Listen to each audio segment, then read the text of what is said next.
Hey guys, hope you're doing well.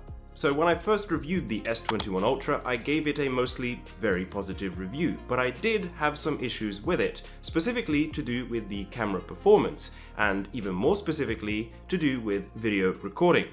You see, it seems that the Exynos versions of the S21 series had an issue where when you were recording any type of video, you could very clearly see that there would be some kind of shaking or jerkiness to the video, despite this phone having both optical and digital image stabilization. And it seems I was not alone in my complaints. Many fellow S21 owners voiced their opinions on the internet, and it looks like Samsung have actually listened. Since I received my phone, I have gotten several software updates, many of them claiming to have improved upon the camera performance. So what's changed? Well, let's start with image stabilization to see if that has been fixed, because that was, after all, my main complaint. I did a few camera tests before the updates, which I replicated the other day, and I can see improvements.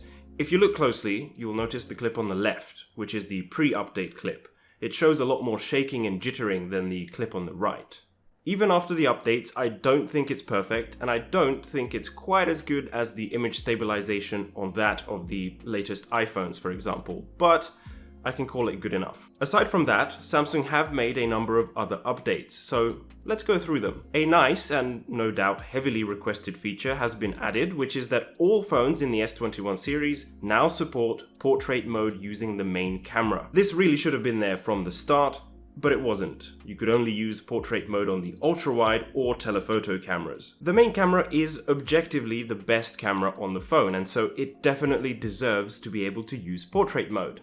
I did some testing with this new feature, and so far, I'm impressed. There have also been a number of bug fixes, none that I have personally experienced, but many other S21 users did. For example, it seems the brightness on the home screen was considerably lower compared to that of the brightness when using apps. Another strange issue that people reported was that apparently when using the 3x telephoto camera on the phone in low light situations, the phone would automatically switch over to the main camera and crop in the image instead. Now, I don't really think this was a bug.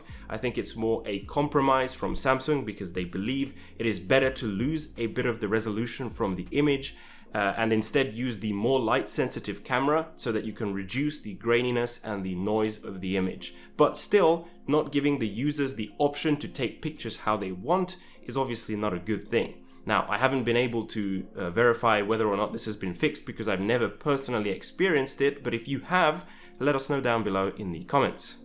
Another issue that was fixed in a February patch was related to battery drain. So apparently the Exynos versions of the standard S21 as well as the S21 Plus had an issue where switching to LTE would drain the battery excessively. Also apparently apps running in the background would use too much power despite being put to sleep. Now this was apparently not an issue on the Exynos version of the S21 Ultra or the Snapdragon versions of any of the phones. Aside from these fixes, there have been a number of security improvements, although Samsung never really shares in detail what these improvements are, so there's unfortunately not much I can share about that. So I'll close out this video by sharing with you a few more things I've learned about the S21 Ultra since making my initial review. Number one is that I believe the camera setup on this phone is pretty much perfect, especially with the 10x telephoto zoom camera. I haven't come across a single scenario where I felt like I needed something more or different to what this camera setup offers. Number two is that the weight of this phone is an issue for me. So I have noticed that when I'm using this phone one-handed for an extended period of time, my hand starts to actually go numb after a while, and then I have to either shake it off or switch to the other hand for a while. Now this only happens when the phone is in a raised up position, for example if I'm in bed or on the couch, but it does happen, and it's not a nice feeling. Number three is about battery life, so I continue to be impressed by it. I have not had this phone die on me before the end of the day a single time since I received the phone. I have gotten close a few times after some extended gaming sessions on my phone, but even then, it gets me to the end of the day and I still have around 10 to 15% battery life left, so I think this phone has exceptional battery performance. Number 4 is about this leather case from Samsung. It looks really nice, it feels nice in the hand, it smells nice when you first get it, and it fits really well, like almost too well. Actually so well that it can feel quite hard trying to remove this case. And if you do get this case, you will be removing it because the cutouts around the cameras on this phone will collect dust and dirt, and in order to clean that out properly, you will need to remove this case. So that is annoying, and it's something to keep in mind if you're considering spending the money on this case. My overall opinion on this phone hasn't changed. I still think it is the best overall Ultra Android phone out there right now. Thank you guys so much for watching as always. If you enjoyed this video, please don't forget to leave a like as it helps the channel to grow. Subscribe if you haven't already, and I'll see you guys next time.